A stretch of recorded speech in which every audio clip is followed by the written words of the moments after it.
Pessoal, estamos dando início à nossa aula da EJA, da disciplina de Ciências, mais uma vez, hoje segunda-feira, com o tema Identificação das doenças causadas pela poluição e contaminação da água. É um tema que a gente já vem trabalhando há semanas atrás, com qualidade e saúde, referente também ao meio ambiente. Saúde e qualidade do meio ambiente. Então, a gente vai ter essa aula onde a gente vai ver os problemas em que a água pode causar no ser humano, certo? Vou dizer aqui.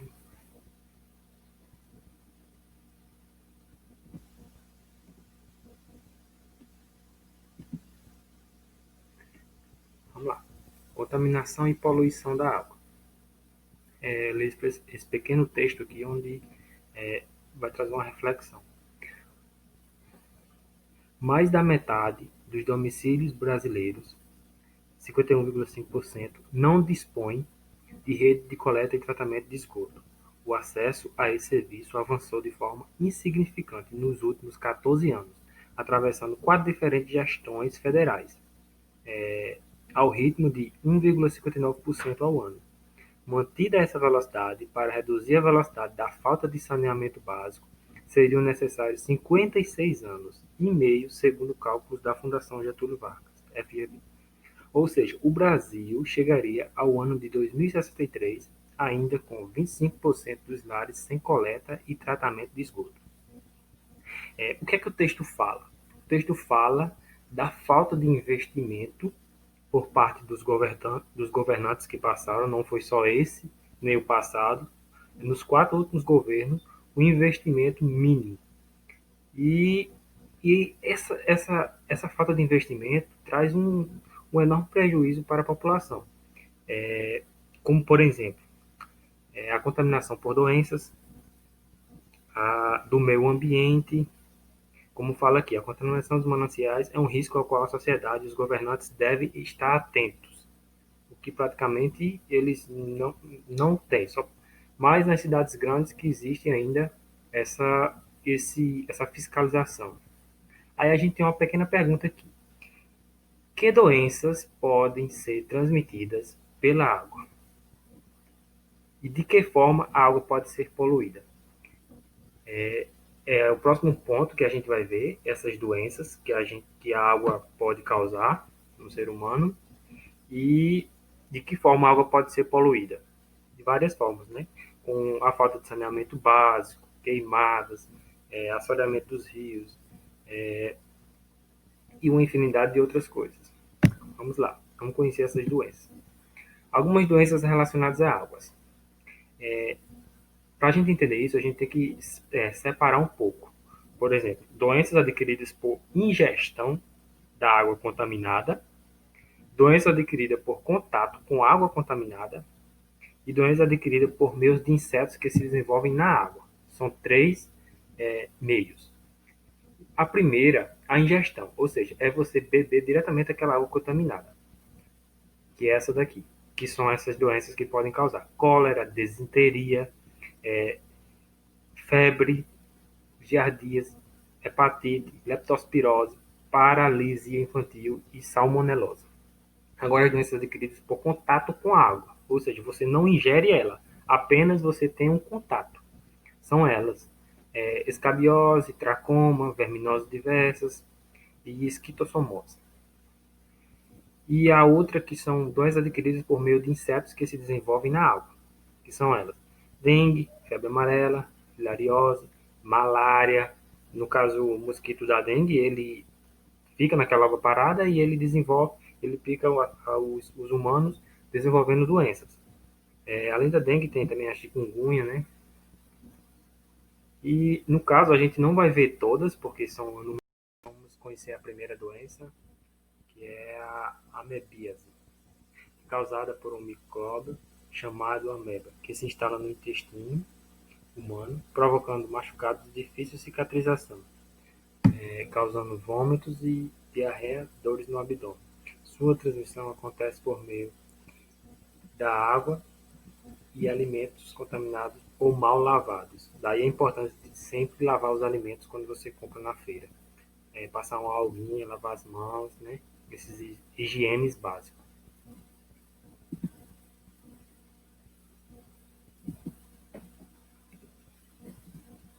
Vamos lá.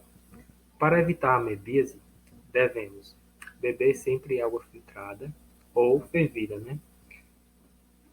Lavar cuidadosamente os alimentos, sobretudo os que são ingeridos crus, como frutas e verduras, essenciais, né? Sempre lavar esses alimentos, principalmente em tempos de coronavírus.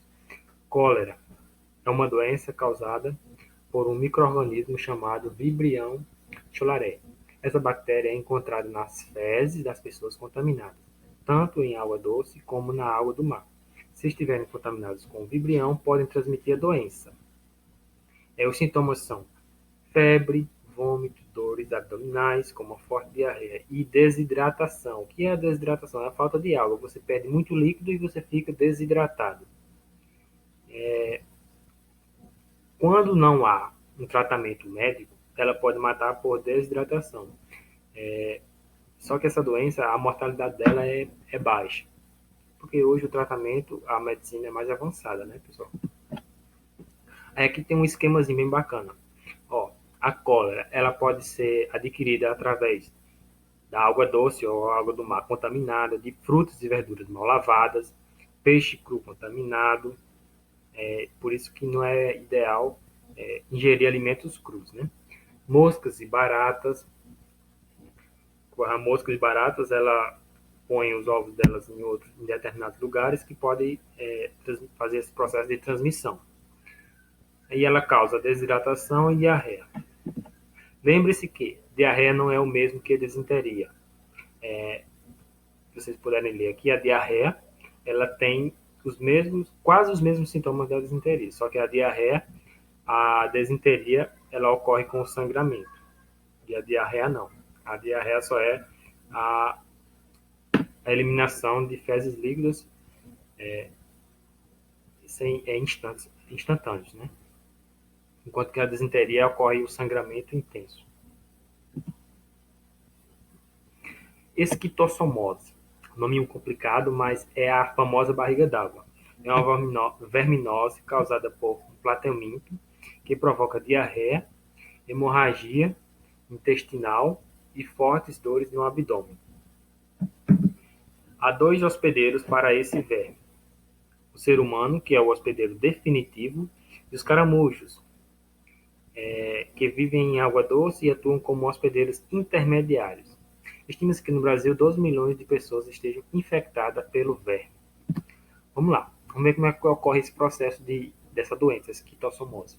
Os ovos dos vermes, eliminados junto com as fezes das famílias das pessoas doentes, chegam até os rios e lagos, carregados pela chuva ou despejados por esgotos. Os ovos saem juntos com as fezes das pessoas contaminadas e vão para a água, e dão origem aos mirácidos, que se alojam nos caramujos, transformando-se em cercárias. Crianças e adultos em contato com a água de rios e lagos contaminados entram em contato com esse vírus, esses parasitas. As cercárias saem do caramujo e penetram facilmente na pele, passando para a corrente sanguínea da pessoa, alojando-se nas veias.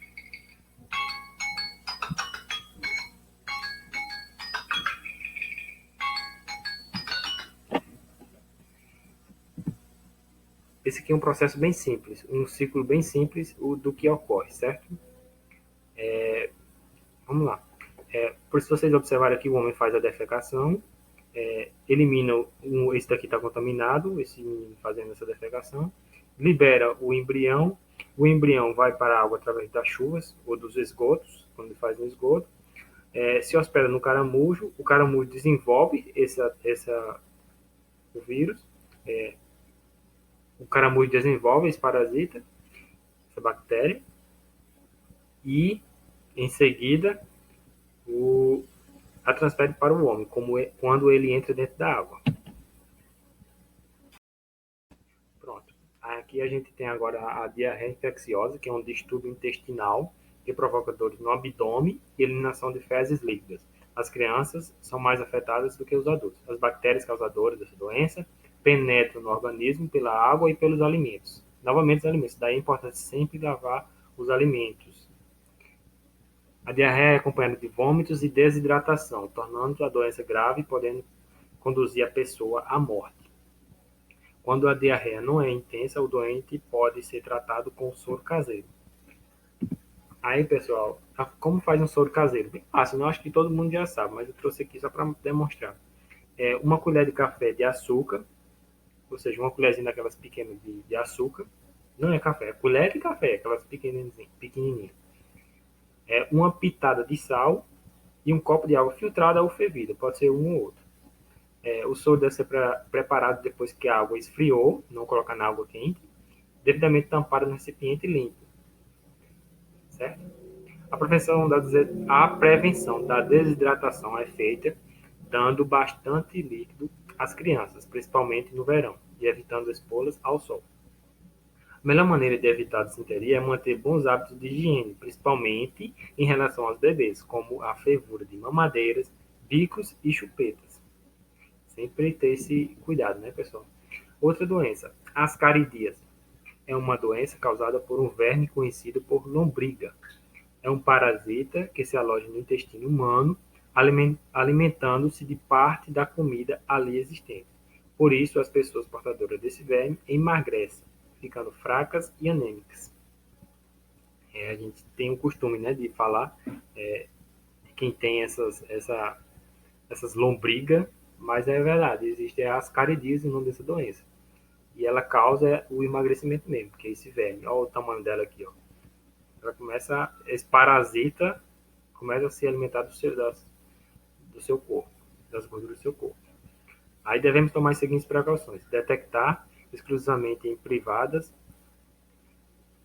lavar as mãos após a ida ao banheiro, defecar exclusivamente em privadas, desculpa, lavar as mãos após a ida ao banheiro e antes das refeições. Manter as mãos, especificamente as unhas limpas, filtrar ou ferver a água antes de ingeri-las. Dengue, outra doença aqui, a dengue, é causada por um vírus transmitido pela picada da fêmea do mosquito Aedes aegypti. Um mosquito escuro, de branco, listrado com branco, que ataca geralmente e se desenvolve em água parada e limpa. Sempre ressaltar aqueles cuidados, né, pessoal? De não deixar água parada, caixa d'água e os demais recipientes. Os sintomas são febre alta, mal-estar, muito cansaço, dores de cabeça, nos olhos, nos músculos e nas articulações. Vômitos, diarreia e vermelhidão no corpo. Pode ocorrer sangramento na gengiva e no nariz. Existe outra doença também, que é provocada por esse mosquito, que é, no caso, a chikungunya. O ciclo evolutivo da Aedes. Aqui a gente tem a larva, nessa primeira foto, na segunda já tem ela se desenvolvendo, e aqui já o mosquito já pronto para atacar. É uma doença que atinge, como ela pode ser tratada? É uma doença que atinge, que exige o tratamento médico, pois se houver muito vômito ou diarreia, é necessário repor a água e os sais minerais perdidos para evitar a desidratação. Além disso, se a pessoa que já teve dengue for contaminada por uma variedade de vírus diferente do primeiro, ele pode pegar a dengue hemorrágica, sendo essa a forma mais perigosa. Olha aí, viu? Prestem atenção nesse detalhe. Além disso, se uma pessoa já teve a dengue e for contaminada por uma variedade de vírus, ou seja, ele pegou a dengue e pega outros vírus, ele pode ter uma dengue hemorrágica, que é muito mais perigosa. Essa aqui é muito mortal, essa dengue hemorrágica. Recomenda-se repouso, alimentação com muitas frutas, legumes e ingestão de líquidos. Os doentes não podem tomar analgésico ou antitérmicos à base do composto químico ácido acetil salicílico, que tem na aspirina, Melhoral, Doril, tá vendo? Quem tem dengue não pode tomar esses medicamentos, aspirina, Melhoral, pois pode apresentar hemorragias no organismo. Aí, combater a dengue é um dever meu, seu e de todos. Aqui tem alguns cuidados que a gente tem que ter, como como eu falei, manter a caixa d'água sempre fechada, os vasos, não acumular água na laje, guardar as garrafas sempre de cabeça para baixo, colocar o lixo nos sacos plásticos. E uma que não tem aqui, pessoal, para a gente que serve bastante aqui, é coco. Por exemplo, a gente bebe água do coco e joga o coco lá. Aquilo ali é um lugar favorável para a proliferação do mosquito. Aí você sabia que a dengue é um dos principais problemas de saúde pública do mundo? A cada ano, cerca de 20 mil pessoas morrem em consequência dessa doença. Um ovo de Aedes aegypti pode sobreviver em ambiente seco por aproximadamente 400 dias. Olha aí, ó, 400 dias. Se nesse período ele entrar em contato com a água, poderá gerar uma larva e em seguida um mosquito. O nome dengue, olha, observe, tem origem espanhola e significa dengoso ou requebrado. Isso é devido à doença que recebeu esse nome, porque as pessoas com dengue caminhavam se balançando por causa das dores nos músculos e nas articulações. Se o mosquito estiver infectado, seu período de incubação varia de 3 a 15 dias, cuja média é de 5 a 6 dias.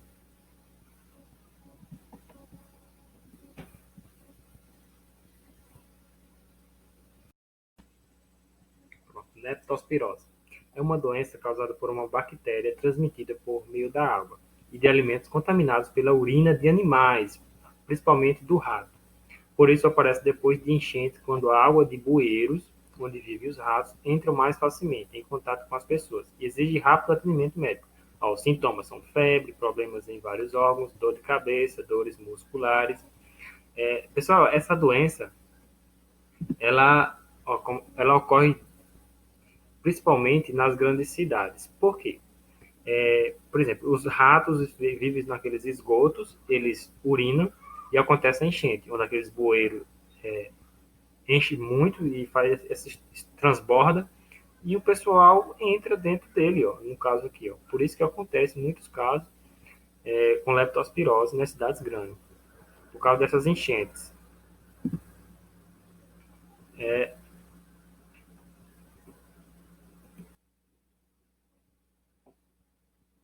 Malária. Malária em locais pantanosos, ocorre em locais pantanosos ou alagados, é onde favorece a proliferação do mosquito prego, facilitando a transmissão da malária, onde haja casos de pessoas contaminadas. A malária é conhecida desde a antiguidade. Aí, naquele rio, o antigo rio Nilo, onde teve esses casos de malária. No Brasil, pessoal, a malária ela ocorre na região norte, ali no Amazonas, no Pará, onde tem aquele clima muito tropical, onde ocorrem aquelas enchentes e lá a evidência de malária. Se você for viajar para a Amazônia, você tem que tomar a vacina da malária. Graças a Deus que tem a vacina, né? Porque foi uma doença muito infecciosa antigamente. Malária é conhecida como maleita ou paludismo, é causada por um micróbio. Como a gente bem sabe, o micróbio é um patogênico, ou seja, é um agente causador da doença, que pode ser uma bactéria ou um fungo. No caso aqui é o mosquito prego. É na água parada que a fêmea desse mosquito deposita seus ovos, permitindo a proliferação do mosquito transmissor. Ao picar uma pessoa contaminada, o mosquito fica contaminado pelo micróbio da malária. Ao picar uma pessoa sadia, o mosquito introduz o micróbio em sua corrente sanguínea. Ou seja, como é que ocorre isso?